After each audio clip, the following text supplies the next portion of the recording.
But you are a happy son, you could attend your parents.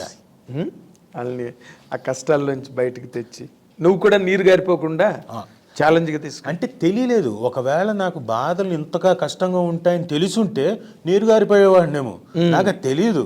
Yes, అది merit అక్కడ, అది నీ ప్లస్ పాయింట్ అక్కడ. నాకు తెలియదు, నాకు సంపాదించాలి అన్నది ఉద్దేశం మాత్రం తెలుసు.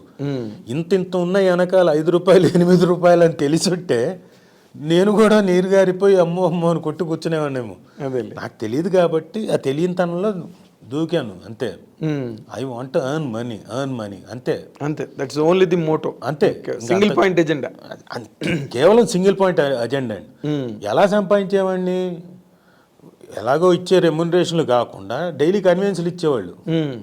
బండి వేసుకొని వెళ్తే ఆ లొకేషన్కి వెళ్తే ఒక 50 రూపాయలు, ఆ లొకేషన్కి వెళ్తే 50 రూపాయలు. అప్పుడు 2 వీలర్ ఉండేది నాకు. అవును, 50 రూపాయలు అంటే 50 మొత్తం అంతా చుడితే డబ్బింగులతో చుడితే 250 వచ్చింది నాకు.